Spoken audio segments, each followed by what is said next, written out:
On his pants, put up your pants, my man. Touchdown! Is this the dagger? Fernando Tatis Jr., a grand slam! Iguodala. It's funny to hear a female talk about routes. Like, Pull up your pants, take off the bra, and be a man. Welcome to From the Backseat, hosted by Clark and Ethan. it's funny.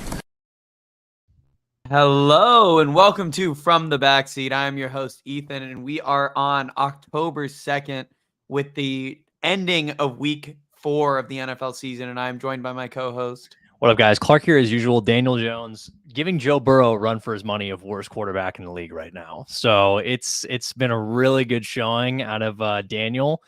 What can you say? Go 49ers. I actually, you know what? I was worried for Seahawks fans for a second there that Geno Smith might be gone.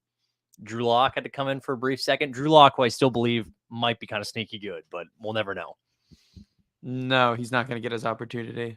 No, he never will. And he probably isn't good either. I just aesthetically like how he throws the football, and that has convinced me that he actually could be decent. Yeah, except no other teams believe that. And he's also just not good. The numbers don't support that under any circumstance. No, he didn't he have like the highest turnover percentage out of like any quarter in the modern era for a while? No, I mean he did, but he also like rapped Yeezys I put on. Like that was a big moment for him. I think I legitimately bought him another year starting in Denver because people were like, who else is doing that? Yeah, that's swag. Dancing Drew Lock, man. They did like that stupid Buzz Lightyear celebration too one time where he did like Yes. He did that dance after they came back on the Chargers. Yeah, I mean, that was dancing Drew Lock. That was tough. I forgot about that. He did the KJ Hamler too. Yep. We need Drew Lock to do that celebration in the next Toy Story game. That would be crazy. That would be crazy. Speaking of the Toy Story game, did you watch any of it?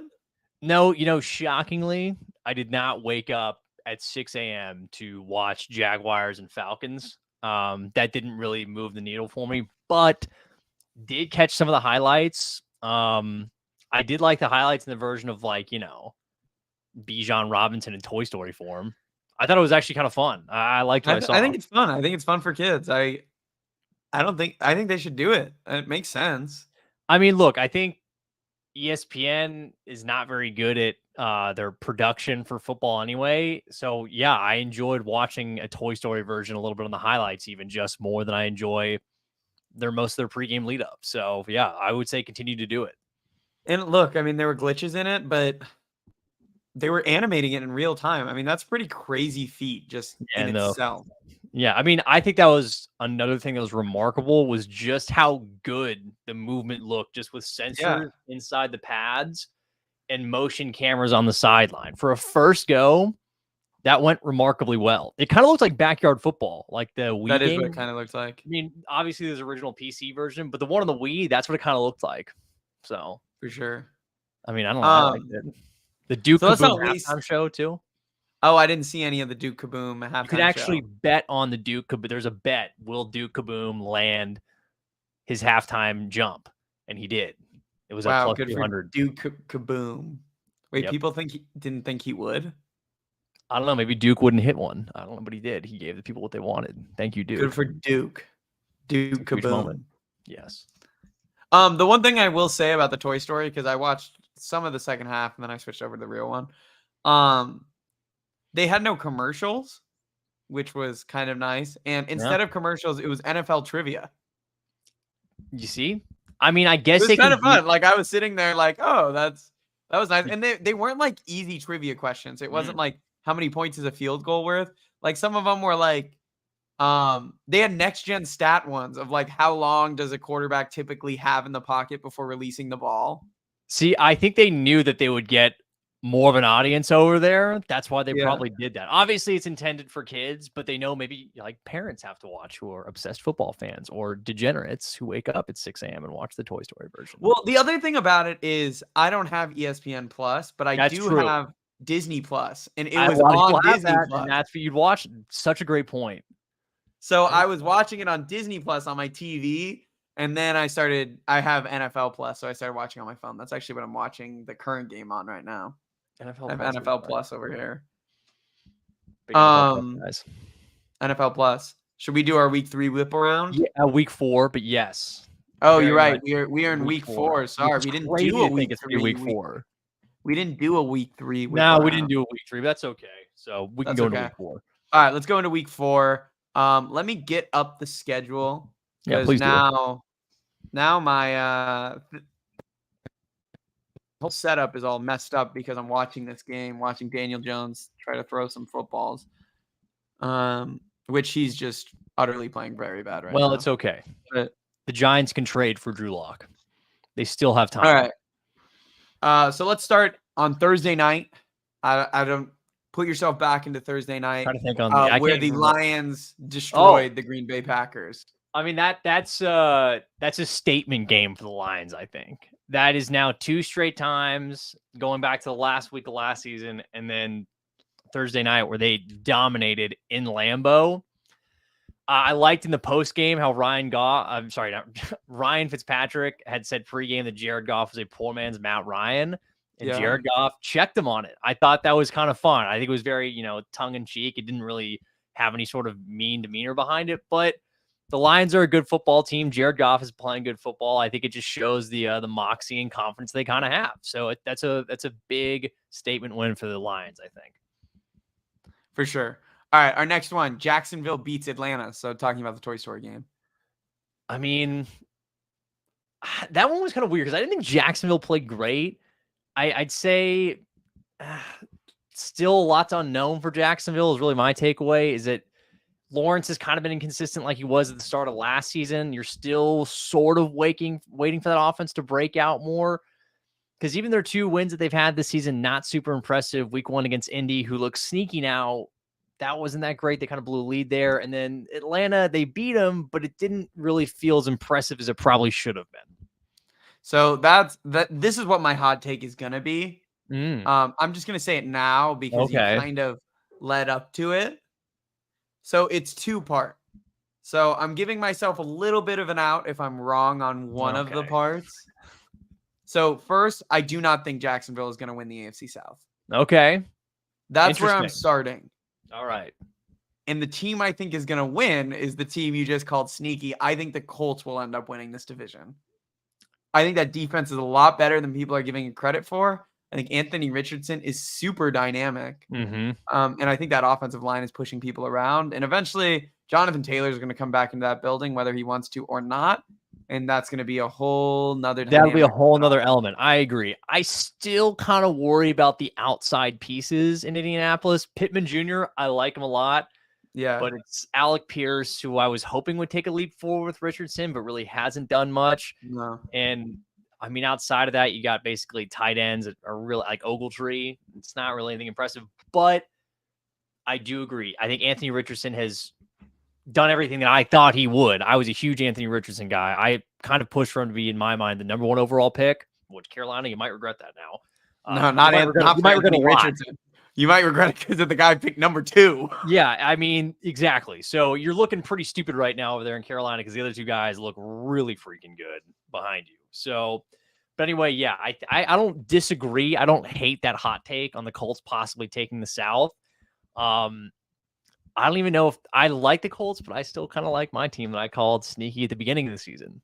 I still think the Texans kind of showing a lot too. They're also pretty sneaky, a little frisky. Yeah, I mean, this is another hot take. There is no doubt in my mind, and I know it's hard to take this right now, and they say it every year, but I'm sorry, the Steelers are not going to have a winning record this year. It doesn't look like it. Kenny Pickett looks horrible. So when you said the worst quarterback in the league, I really thought to myself, it's Kenny Pickett.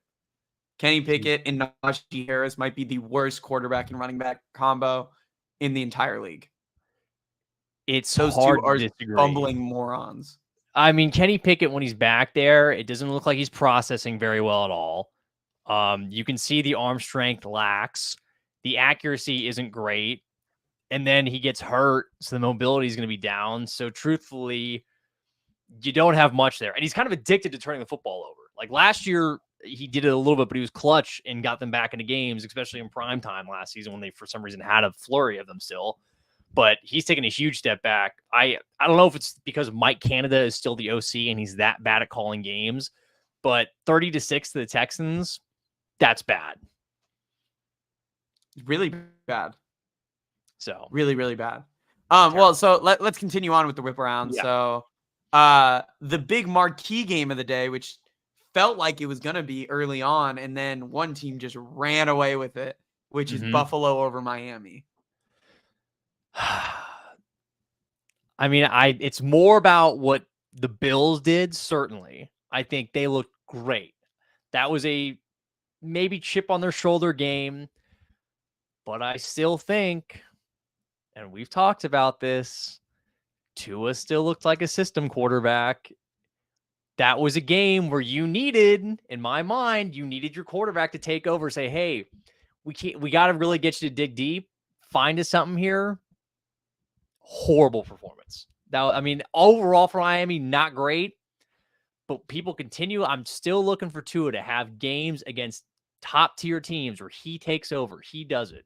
It's cool when you score 70 against Denver, but when you got an on the road divisional game and you get smacked around, that's why people raise the question about where he is. Well, I think the other thing that people are forgetting is like, look, Miami it's a very good offense. Yeah. And I'm not taking that away, but you have to kind of take the first 4 games with a grain of salt, because even Bill Belichick has said it on numerous occasions. The first 4 games is like an extension of the preseason. A lot of these teams are figuring out what they are, Yep. where they're at, and Miami blowing the doors off is great early on, but I mean, this is not a good trajectory for, especially, and this is something people are not talking about. They've played 2 really good offenses in the Chargers and Bills, and they've gotten the doors broken off them. I would tend to mean, agree. Hey, I mean, between the pick two away teams, both they of gave them. up a combined 40 points in the average over the 2. I tend to agree. I think what's shocking sort of too is that they invested in this pass rush. And I feel like obviously it came up big at the end against the Chargers, but that's only because they started selling out like 6 or 7 guys and Herbert just couldn't find someone. They were not getting to Allen. The receivers were winning all over the field against the Miami secondary. So I think it's a great point that, yes, the 2 top-end offenses they have faced barely held on to one, really shouldn't have. And the other one they got, I mean, they gave up, what, a 50-burger practically? So that tells you a lot right there. So let's move on to our next game, which is, well, speaking of Denver and the Chicago Bears. I mean, that was for a game of 2 just dog shit teams. That was like kind of fun, but it ended about as bad as it could if you're a Bears fan. I mean, what can you say? At least the Bears get to think about they might have the number 1 and 2 pick. I mean, if you're a Bears fan, just fucking hold on to that, because that's really all that there is to look forward to. I mean, I think Fields looked nice. That was good for Justin Fields. But I still think the Broncos are the get-right game for everyone at this point. So what does that really tell you? And they freaking lost. So, and not only that, but Matt Eberflus probably should have been fired after that game. What was that, 4th and 1? They called the timeout, and then they handed it off. Like, the ball should have been in Fields' hands, not handing it off to an undersized running back in Khalil Herbert on the 4th and maybe a yard and a half.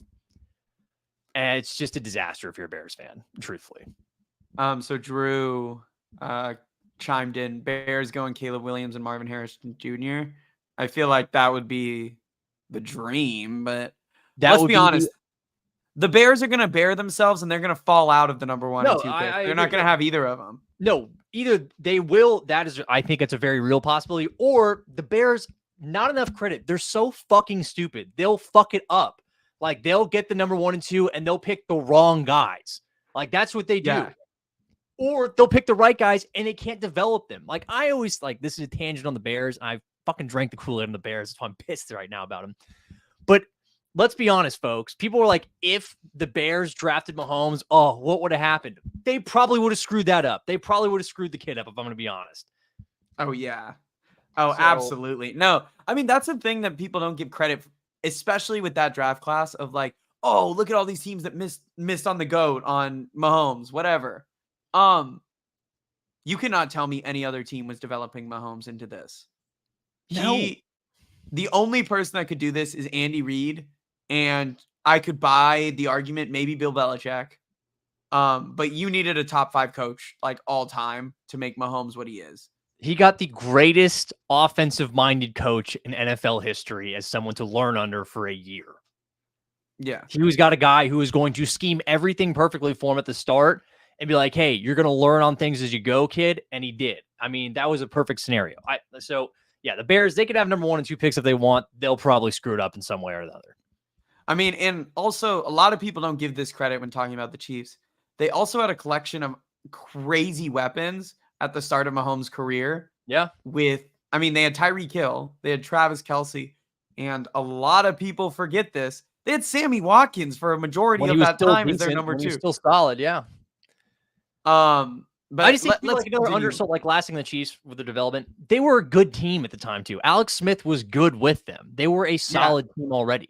This was not like usually when you're picked inside the top 10, you're going to a bad situation. He went to a good one. He did. So, well, I mean, remember the Chiefs traded all the way up from like. Well, I know, which was smart on them because Reed saw what he wanted and he got it. Yeah. All right. Let's start whipping through these. Mm-hmm. Let's just do like very quick reactions. Yeah. Baltimore and Cleveland. Class of the AFC North of the Ravens. They are the class of the AFC North. It's no question at this point. Lamar's playing at just a god tier level right now. It's crazy. So I'm gonna skip the Bengals game and we'll come back to it. Yeah. We're gonna do Rams at Indianapolis.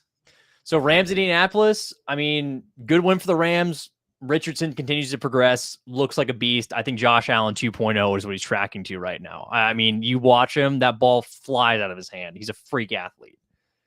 Tampa win at New Orleans.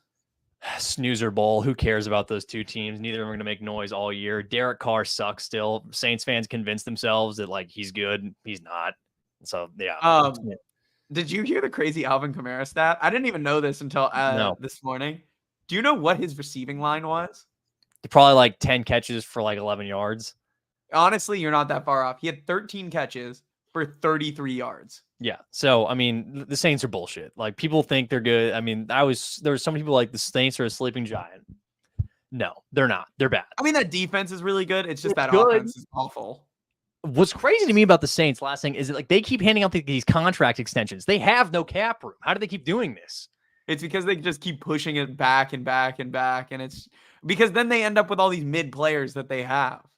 Well, they'll be eternally mid then, I guess. Congrats to the Saints. All right. Washington at the Eagles. The Eagles won.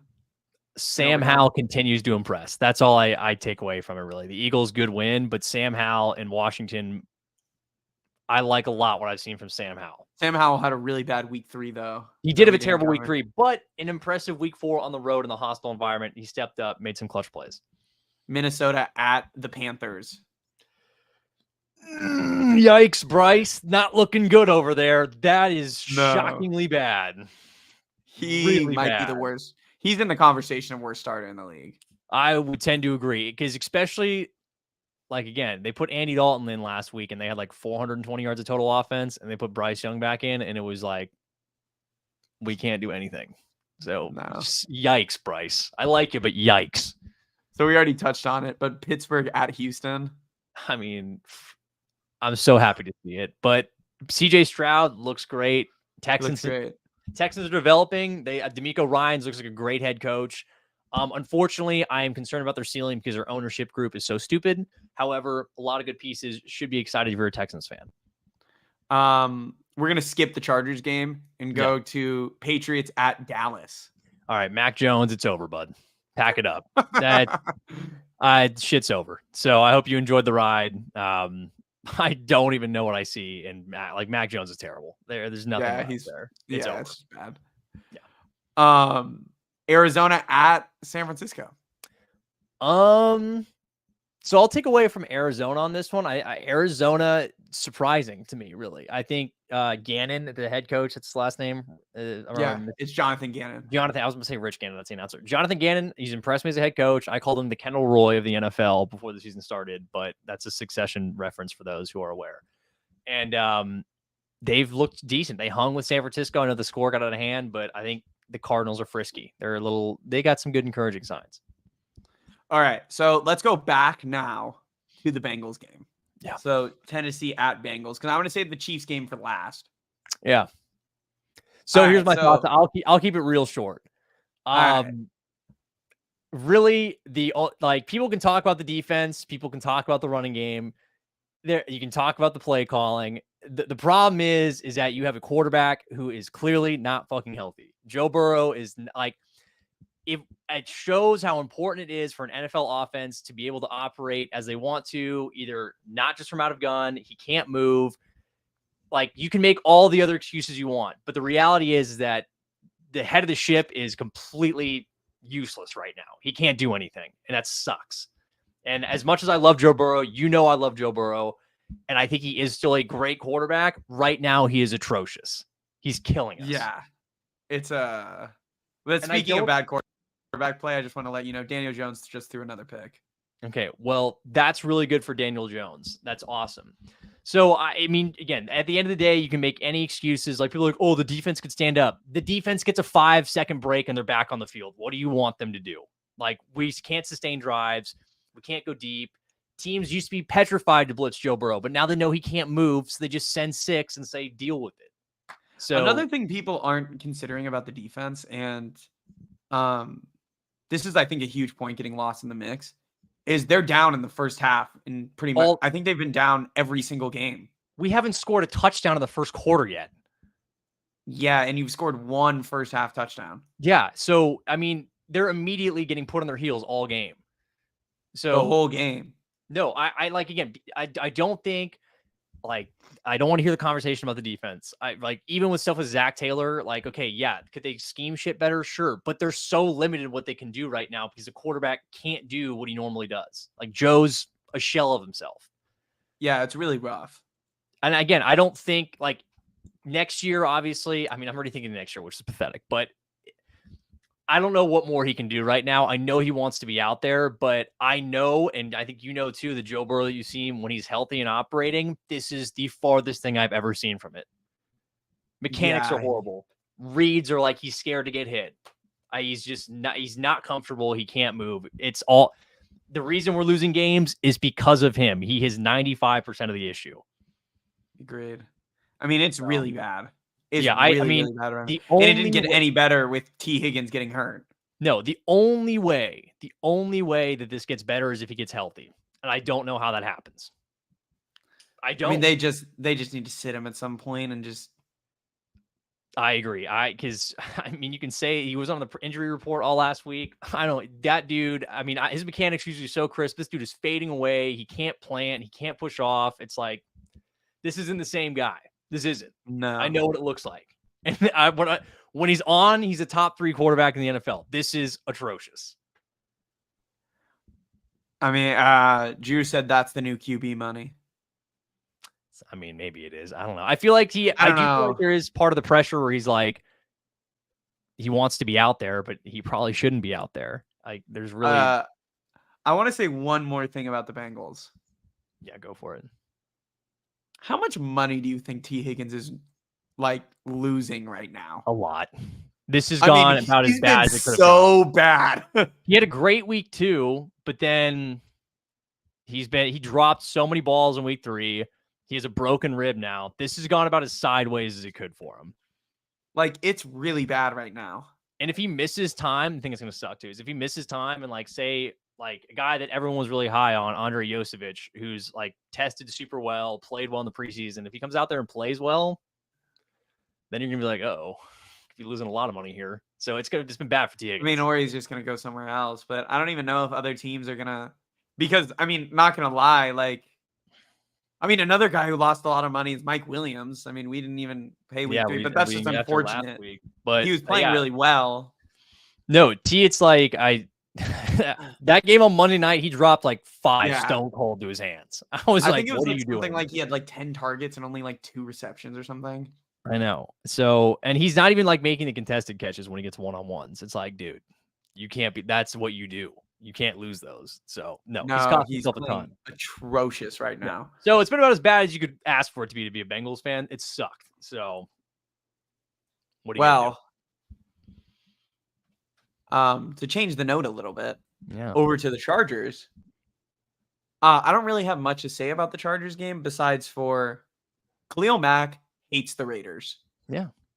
Do you want to hear the stats of Khalil Mack as a Charger versus the Raiders? I mean, when you have 6 sacks, I know he always just dominates the defensive side of the end So, position when he's out there. As a Charger, he's had 15 sacks. It's pretty good. Do you know how many of them have come against the Raiders?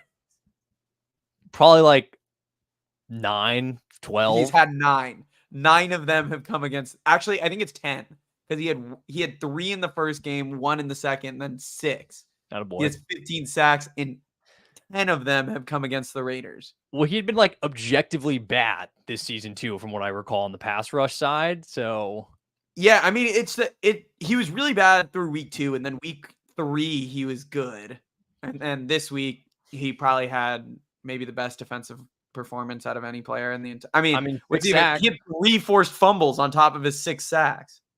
It would have been crazy if they would have lost that game. FYI. Oh, it would have been crazy. They tried to too. Yes. I will say both 4th and 1s both weeks I agree with. I totally understand the idea of going for it. I do too. I have no problem with that. It's just the Chargers are allergic to just closing out games. I mean, that shouldn't have even been a close game, to be honest. No, it shouldn't have. I just this is only funny to me, but everyone says the like indefensible play is that like brotherly push play, as they call it, from Philadelphia. Oh yeah. And then the Chargers tried to do it, and they got pushed back a yard. Well, so what's crazy is the Giants also tried it in this game, and they got pushed back a yard. It's basically only the Eagles can do it. It's just everyone's.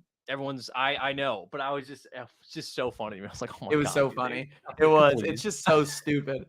I mean, what's going on? Also, Asante Samuel just falling down the ground. I mean, it was a huge pick. I couldn't believe he didn't run it back. I was like, you had the quarterback. Oh, and also, I want to say something to all the Charger fans who hate Staley. You guys are morons for thinking. So there's when he got the pick, you see Staley on the sideline. He's jumping up and down, celebrating. And Charger fans have decided that was him telling him to get down. No. It's totally him just like going like this. Going crazy, yeah. Because he was like, I just might have saved my job. And like all these Charger fans after the game were like, Brandon Staley was telling him to go down. It's like objectively, that's not what's happening. He had one person to beat. When he went down immediately, even my mom, who was like watching with us, she's like, why did he do that? They're like, they're gonna have the chance to get the ball back now. But so I was in the stadium, so I was going crazy. I wasn't even paying attention, and I had no idea what the clock was. But like afterwards, like watching it back, it's just like you're like, just run past the fat quarterback. And even if you don't get like 40 extra yards, like get on the other side of the field, not your own like 7-yard line. I mean, good for Justin Herbert though. Justin Herbert needed ball at the end of the game. That was such a toss. I could not believe. Like, first off, they didn't throw it to Keenan. They went to Josh Palmer, who already had a really bad drop on a play very similar to that about 2 drives ago.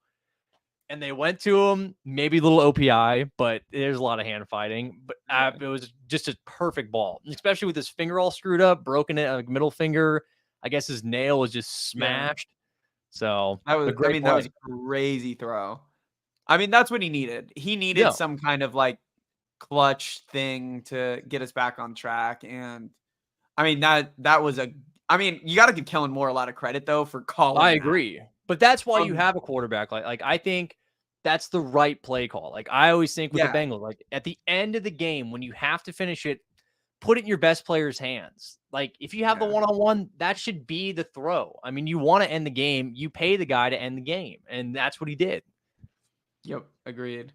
So it was a good Chargers one though. I mean, it was a little bit hairy, but it was a good win. A little bit hairy. So let's talk about the most controversial game of the week, which has to do with Miss Taylor Swift. Yeah. The NFL and Taylor Swift. I actually made it the thumbnail. I didn't send it to you. That's fine. I think I appreciate that though. I mean, so right now the thumbnail is Taylor Swift standing in the box, and I put the official NFL Twitter headline of that was her. Chiefs are 2-0 as Swifties. It's crazy. So they played the Bears and the Jets. Keep that in mind. So it's not that goddamn hard. I mean, it's also, is the league just basically admitting that they're rigging these games to do what they want? Because that last drive was maybe the most obvious officiating I've ever holding that they called or whatever on the pick. Like, talk about a bailout if there ever was one. I mean, the ref waited till the pick happened. I know the ball, like it was intercepted. They were on the return. And then like, as he's circling back, you see the and then that's the call. It wasn't blocking the back, which I kind of thought it would be for some reason.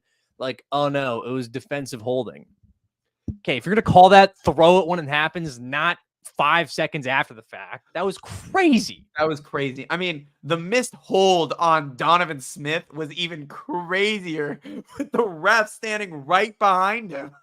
I agree. I would like to think that there is no collusion because it's a professional sports game. And yes, that would be crazy. But when you see calls like that, you get why. Like that, and as a Bengals fan, when they got just the extra redo third down in the AFC Championship game, you just sit there and you think, why is it always one team? Like it felt like when Brady would get bailed out back in the day with New England. Why is it always one team that seems to be on the right side every single time? I mean, again, it feels like in every single Chiefs game, when it gets close at the end, There's some bullshit. Some call that goes for them. And it's usually their freaking defense. Yeah. Because they just bail them out. This game was one of the most obvious. Again, they started with the ball with 7:30, and the refs were able to help them milk the clock all the way so they kept the ball. Also, I'm going to lose my mind if I hear any announcers continue to just like slurp on Mahomes the entire game. Yeah, he didn't play well again, I thought. He wasn't like that good. Zach Wilson outplayed him. I agree. Zach Wilson actually kind of looked, that was, I don't know if like he, I don't know, got into like, you know, Aaron Rodgers' peyote stash and just kind of like let loose before the game, but he looked the most comfortable I'd seen him his entire career practically. It was a good game for Zach. No, he looked better than he usually does. For sure. But, I mean, oh God, I was so mad. The holding call was bad. The holding call was bad. Defensive holding was bad. And again, these are both on third and super long. That's the other thing. I know. You're just kind of they're like, both on third and super long. And like, I mean, if you're a Jets player, like you got to feel it too. You got to feel it. I mean, that was awful. The whole thing was bad. I don't know. I'm so over it. And then the league to come out afterwards and make everything like, oh wow, look at us with all our Taylor Swift love. Are you? So let me ask you this: Are you tired of the Taylor Swift stuff already? 2 weeks into it, I was tired of it. I was so Sunday Night Football. Really, you're not a fan of it. You're like, get the shit out of here. It's so obvious what they're doing. It's so obvious from both sides. People started to speculate that it's like a whole like sham marketing. It is. No, wait. You actually think it's a sham? Do you know how many trailers they showed last night during Sunday Night Football for her Eras Tour movie? I can't believe there's going to be an Eras Tour movie. That's crazy to me in its own right. But that show, I don't know. I would showed like 3 and it comes out in 2 weeks. I don't think it's marketing. I think Travis really it's total marketing. I mean, there might be some truth to it, like on the minimalist, but you cannot tell me this isn't just a whole marketing scheme from Taylor Swift. I don't know. Maybe it is, but at the same time, look how many eyes are on her. Look at how many people they had 30 million viewers on the game last night. They have so many eyes on her, and because the Swifties are learning football, man. They're slowly grasping. That is funny. That is. I will say that is. That's hilarious to me. Give them a week, and they'll understand analytics. Like they'll be. You see the questions going into the New Heights podcast? Oh my god! They were asking field goal. Like that was great. Those were great, but what's like down? See, okay, that's the thing is that some people get really annoyed by it, but for me, it's like I'm infatuated because there's so many other people who are coming over, like Taylor Swift fans, who are like, "What is this game?" And it's funny to me, and I don't know, like not funny because it's like, "Oh, haha," someone's trying to understand it, but me and you, like, I don't know, like the concept, the idea that someone doesn't know what a down is, like that's funny, like that's, I don't know how to explain it. I enjoy it. I mean, yes, it is funny. I'm just so sick of it because it's so obvious that it's so fake. Well, you think it's a PR scam. It is a PR scam. I think it's real love. I think they end up saying that nope, they're in love. She's literally in the Kelce box. Blake Lively was there. That was crazy. There's a lot of celebrities. Yeah, I mean, if you look in the video, it's Ryan Reynolds and Hugh Jackman are right next to them. Also, she did get dinner with Brittany Mahomes too, so that feels like it's very real. All all of this is such a marketing ploy to make so much money. You know what? You're wrong. This is what They're real love milking looks it like. so much. No, Don't this say is that. not real love. They are milking this to high hell. How Because can you say that about Taylor? She would never do that. And That's Travis what wouldn't either. I have a Swiftie at work who is telling me the exact same thing. That oh, it's only Travis who's taking advantage of the situation. Taylor would never do such a thing. She's been doing it her entire career. Whoa. Her entire career? Her entire career, she's been using these Disagree. relationships to make money. Okay, well, you can anyone can write a song. Plenty of people write songs. I'm not saying because of the songs. I'm just saying they get her in the tabloids. People care about this stuff. Oh, really? Dating whatever that Matt Healy guy that ended up being like super racist and everything. That was a PR That move. lasted like a total of a month. Yeah, because everyone found out he was super shitty. Yeah. That was actually crazy. I don't know. People like Swiftie been really mean to Travis Kelce too. They're like, oh, he's ugly. And I'm like, okay. I mean, I don't know. First off, not ugly. And I'm like, this is also like the first guy she hasn't dated that doesn't look like he had like some sort of, I don't know, like the bubonic plague. Like that Travis Kelce at least looks like he is, I don't know, like he eats amply. That maybe it's me to say, but I don't know. Yeah. I think they're going to make it. I think this is real love. You can sign that right now. This is not Good. a PR scam. He had the bracelet. He went to her show. What more do you need? It's a PR scam. All right. It's a total PR scam. When she heard it on the New Heights podcast, she's like, wow, that's actually a really good idea. He's on the most popular team. He's not tuning into the New Heights podcast. Yeah, but her social media managers are. I don't know about that. Her team is. She's one of the best marketers in the world. There's a reason that she's about to be a liquid billionaire in about. Okay, like, well, she's also in after love the with movie. Travis Kelce, so please. Oh be yeah, she's in respectful. love. Well, Yeah. you're over here slandering this beautiful couple. No, because they're not a real couple. They are. What about they They're drove just away the getaway car together, dude? He even I brought can like drive with anyone anywhere at any time. I will that say doesn't I mean you're do in a drive- relationship. I mean, that was okay, whatever, fine. You don't believe in true love anymore, I guess. This is what it is. Yeah, though. love is dead, actually. It's what you make it sound like. I'm trying to believe in love over here where these two Love are is making it dead. happen. Love is dead, and it's ruining football for me. No, it's making football sort of because it's more all overall people want to fun. talk about now. That's all my Twitter feed. You don't have to look at it. I have to. It's everywhere. During Sunday Night Football, that was the entire game. I'm pretty sure they showed Taylor Swift more than they showed freaking Isaiah Pacheco. That's fine. I still think true. It's okay. I mean, whatever. We'll see You're how this week generational goes. hater. I am a generational hater. But before we move on, let's talk about your hot take. I already said what my hot take is, which I think it's really that the Jaguars are going to miss or aren't going to win the Jaguars AFC are going to miss the playoffs. Yeah, I mean, I think it's. I'm not going to stamp that they're going to miss the playoffs. I'm going to stamp they're not going to win the the AFC South. Yeah, I'm not going to stamp that they missed the play. Also, the Seahawks just beat the Giants 24-30. Who would have thought? Only everyone. It was Only like a weird, everyone. Only everyone.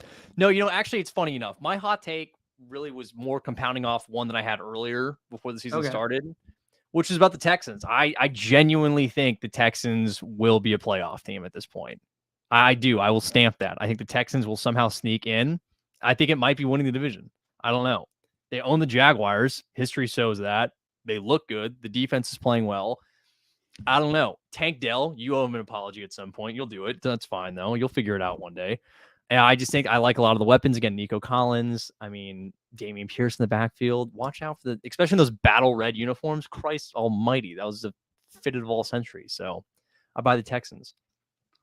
We'll see. I don't think they're going to sneak into the playoff. I think they're going to have a very similar year to like Justin Herbert's first year, where they finished like 9-8 and they're really close and could be. I just think the AFC is going to be a little bit too tough when we get down to brass tacks. My other one that I would go with, I don't think it's that hot. I feel like it's kind of running away at this point. Lamar is going to win MVP again. He's going to get his second MVP. Really? Yes, I think Lamar will get his second MVP. I don't know. I think Tua Watch is him play. No, I mean Lamar's playing really well. I just think Tua is the front runner right now. Tua's going to screw it up. It's all about Lamar. We'll see. We'll see for sure. I mean, it might happen. It will I'm not happen. gonna doubt it. Right now, it's Kirko. It's not Kirko. Kirko was never MVP. I mean, it should be Justin Jefferson. Let's be honest. Or It Puka maybe, Nacua. but that'll never happen. Like that's the sad thing. It'll never happen. It should be Justin Jefferson. Should be Joe Burrow. He's played so well. Yeah.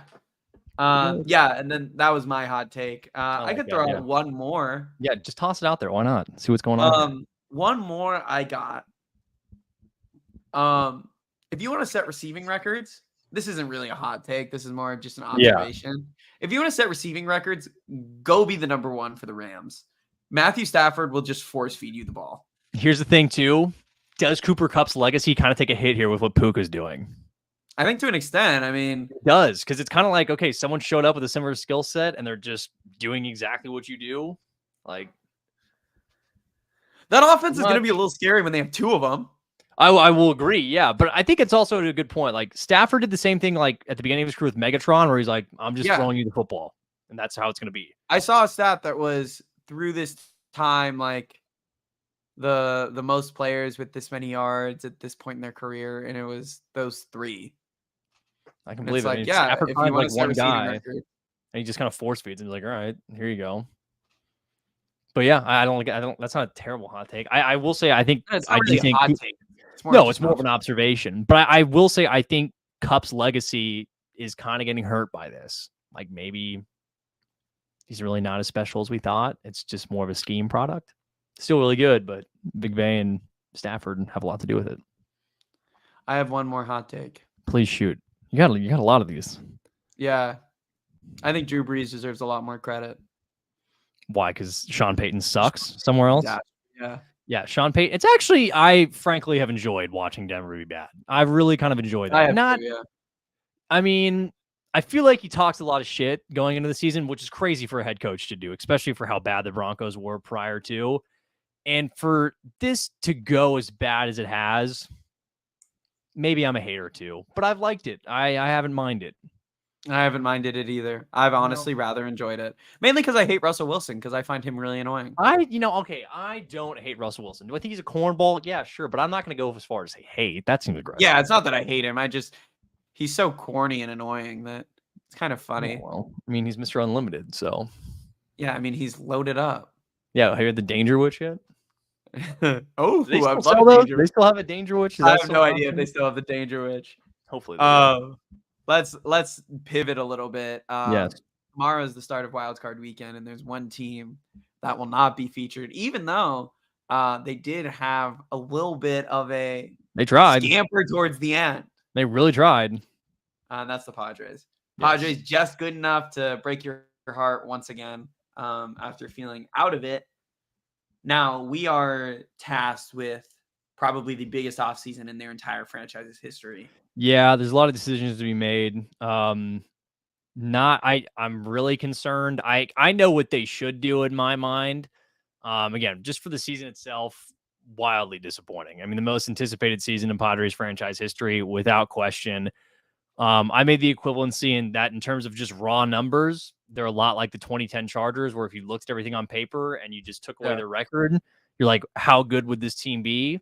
And you would suspect great with, the best starting rotation ERA in the National League, the third highest F WAR among batters in baseball, a closer who's probably ERA wise best in baseball, guy who's going to win the Cy Young on your team.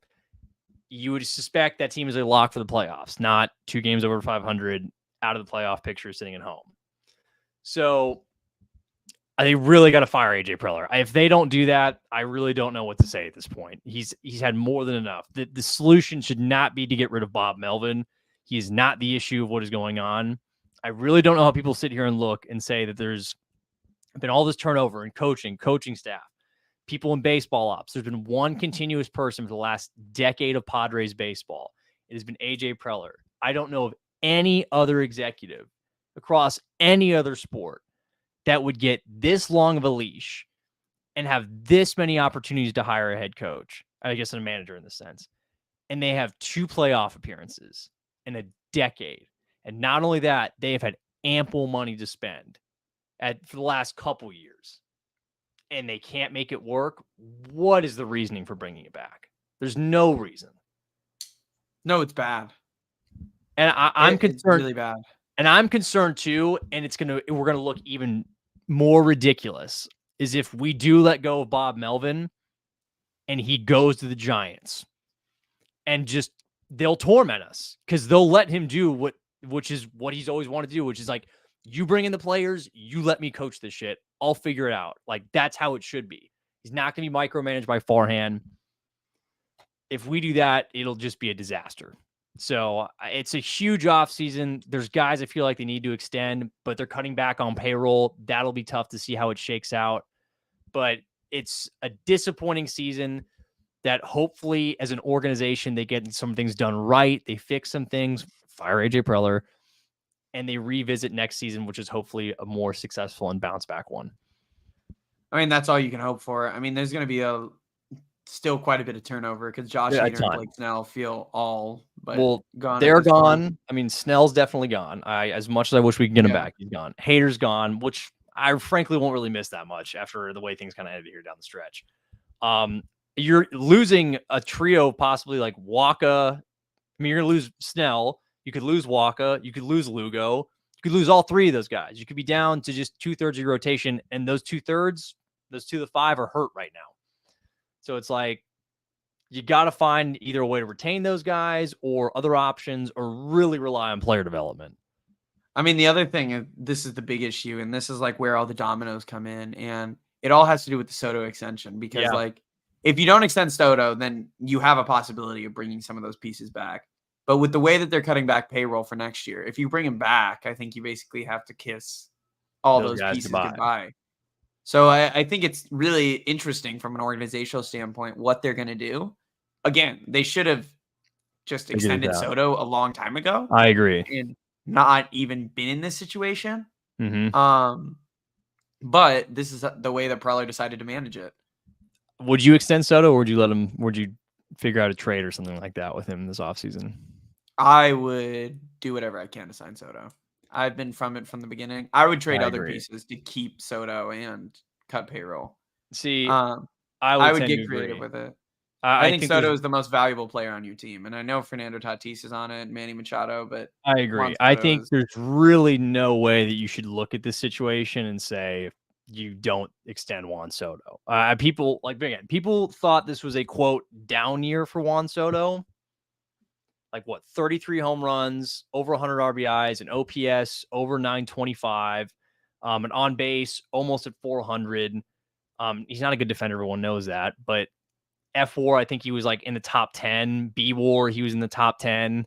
Like most walks out of any player in the league. Yeah, I mean just his peripheral stats were off the charts, the underlying stats off the charts, and he's only 24. You don't let generational talent just leave. You have to keep it.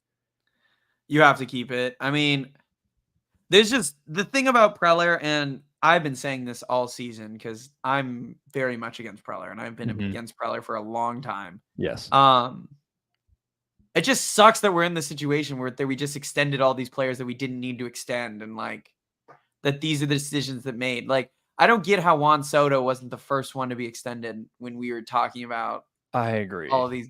It's just crazy that like we're in a position of like we might actually have to trade Juan Soto, which is just bonkers. I agree. I think the biggest one to me that's just crazy out of them all is like if you didn't give Cronenworth an $100 million deal, I think this would be done.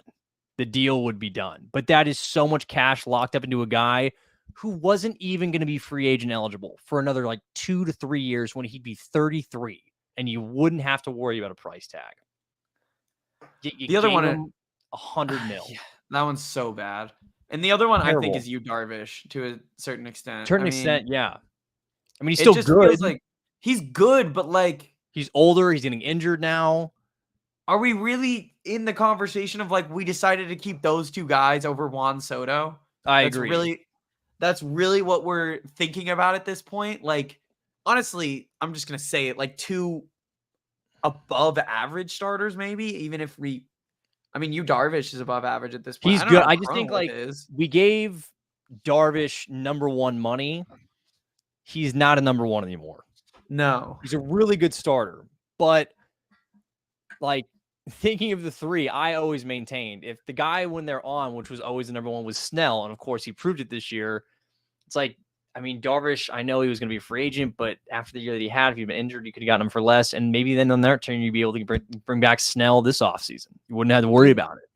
That's the thing. I just feel like every decision Preller made last offseason was the Terrible. wrong one. I mean, we haven't even talked about the trade they made with the Pirates where Troy had 0 hits as a Padre. He had 2 hits. He had 2 hits.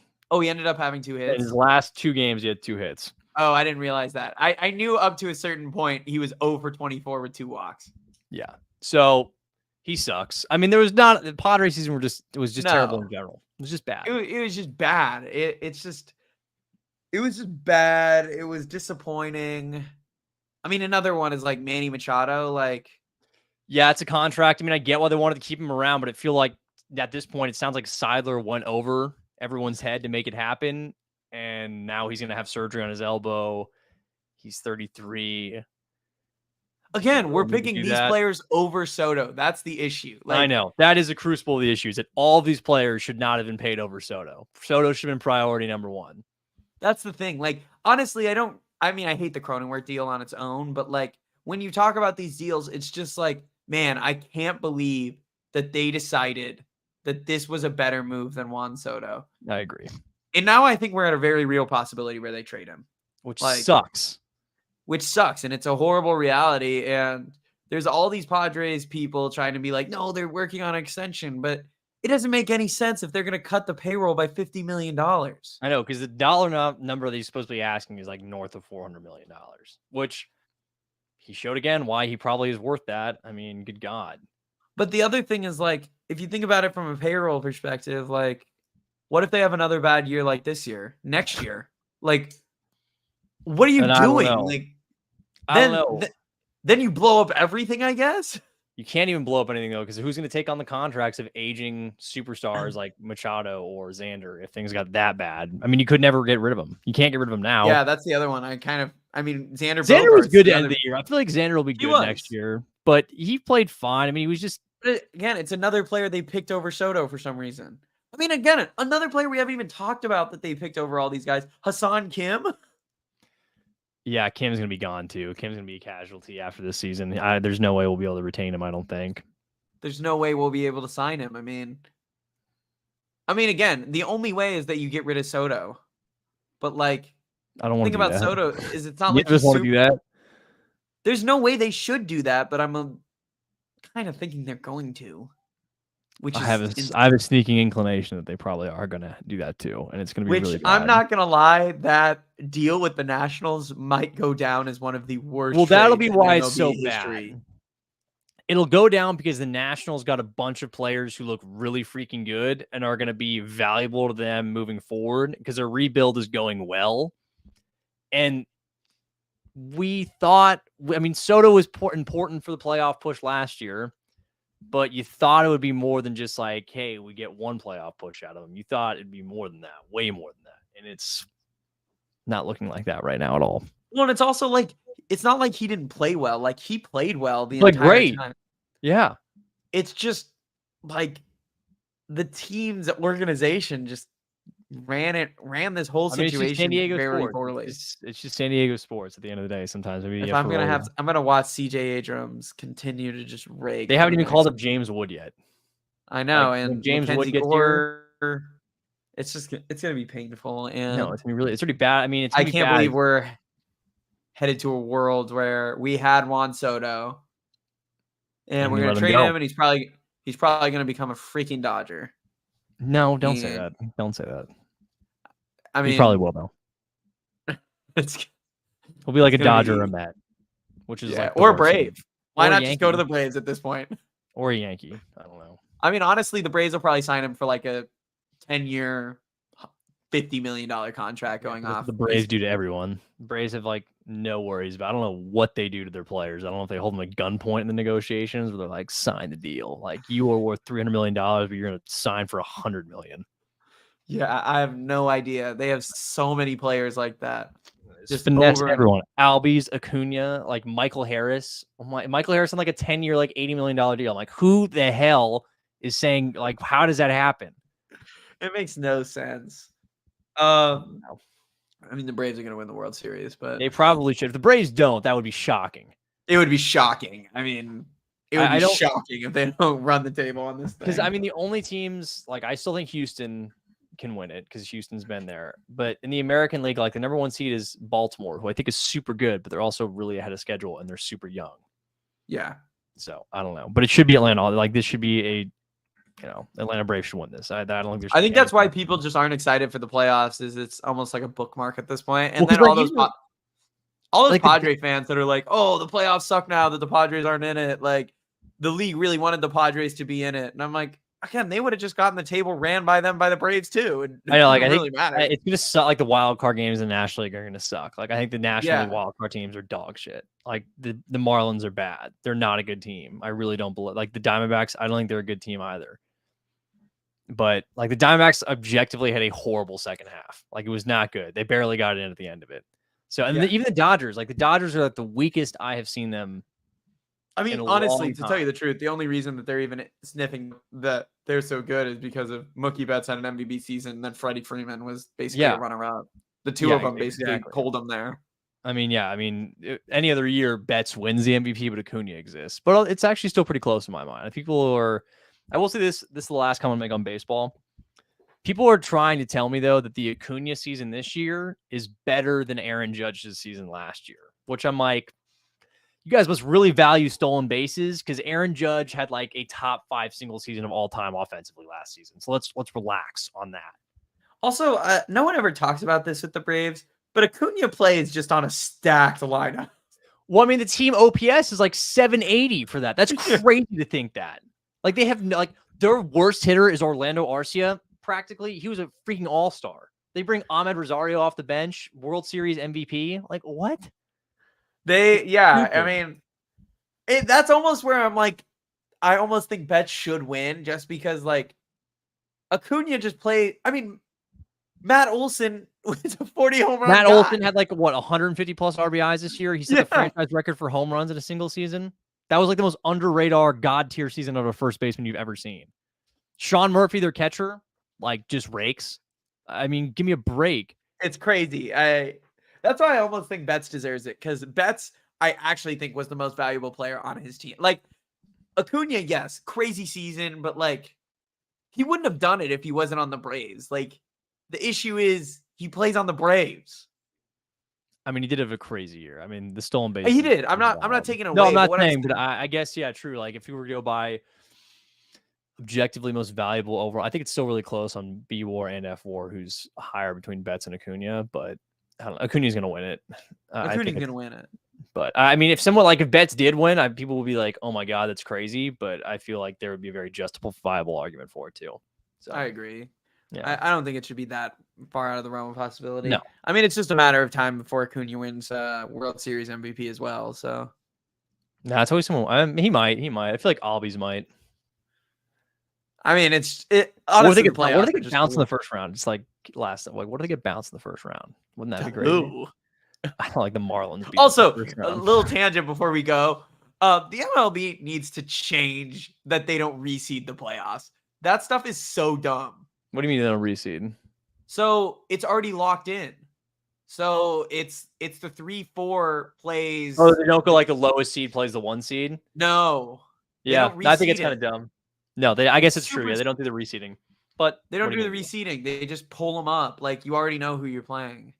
I mean, MLB is typically pretty far behind on decisions like that. Rob Manfred's pretty dumb. But I agree. I don't know why they don't reseed. Like the fact if you're the 1 seed, you just could possibly draw like the 3. Like that sucks. Yeah, that's just dumb. It's the likely possibility. It's a very likely possibility. So I don't know. It's just dumb. I guess no, they would get the highest seed that they could see was a 4 seed, but yeah, they would get the 4 or the 5, and then the 2 could get the 3 or the 6. But why would the why can't they get the lowest one? Yeah, that doesn't make any sense. Why would the Dodgers get the 6? I don't know. I mean, that sucks. But yeah, they should reseed. That's a good point. I mean, because again, the Braves might pull the Phillies, and the Dodgers might pull the freaking Marlins. I know. I really think the best series of Phillies the Braves will be against Philadelphia. I think Philadelphia will give them the best series regardless if they meet up. Yes, I think so too. I think the Phillies are the hardest beat for the Braves. Brewers could be sneaky too. Brewers will be a sneaky team in the playoffs, but they won't win anything. No, it's No. it'll just be bad for the Braves if they pull the Phillies. But like the other thing is like, why would baseball even want the Phillies to play the? Why would they want them to shouldn't. play in the divisional round? They shouldn't want that. No, I mean, you want that to be your championship series. Either want that or the Dodgers being the championship series against them, which I guess I don't know. They could, I don't know. but like, I don't know. I don't know. Well, I kind of like part of me also hopes that like the Braves lose, and then like I don't know the Twins. Like I really like. Wouldn't it be great if we got like a Twins Marlins World Series? Just like no one would care. Like it'd be like Pablo Lopez versus fucking Jesus Luzardo game 1. Everyone would be like, "What the hell is this?" Yeah, I mean, that could be fun. It's not going to happen. But No, it'll never happen, but it'd be kind of fun. it could be fun. Last thing, let's talk about Mariners somehow just fell apart at the end. Yeah, but the Mariners were kind of always interesting because they sold the deadline and then got really hot. That whole AL West is really interesting. I'm bummed they didn't get in instead of like the Rangers being in. I think the Rangers are an easy out. The Rangers have no pitching. Yeah. So I think they get bounced kind of quick. The Mariners would have been a more intriguing team, a more intriguing city to have in, a more likable team, really. So I wish they would have snuck in. But it is kind of unfortunate they did melt down a little bit. But they're still a really young team. Their entire starting 5 guys like George Kirby, Logan Gilbert are really young, fun to look forward to. But I agree. Yeah, Would have been nice to see him. Yep. Travis Kelce and Taylor Swift are a fake relationship. No, they're real. I'd say we're not going back to this. They're real. This has been from the backseat. I hope you guys had a great time listening. I hope you guys check in again. We'll be back next week to break down week 5 of the NFL season and the MLB playoffs as they will be going on. And if you guys didn't check it out, I posted my first Boy Math 101 video, which Ethan was back on TikTok. That was a banger for people. Made a little Boy Math video. I will be back when I have ideas. I'm not going to be posting as much, but when I have ideas, I'll probably make a Boy Math 2.0 because I thought of another one. Oh, there you go. Like it. You can follow us on TikTok if you want to watch us there. You can follow us on YouTube. Make sure to subscribe, like the video if you liked it. If you're listening to us, thanks for listening. I hope you have a great rest of your day. Send in your bets to us. We're filling out slips. Yep. Have a great rest of your night, everyone. Have a good one, folks.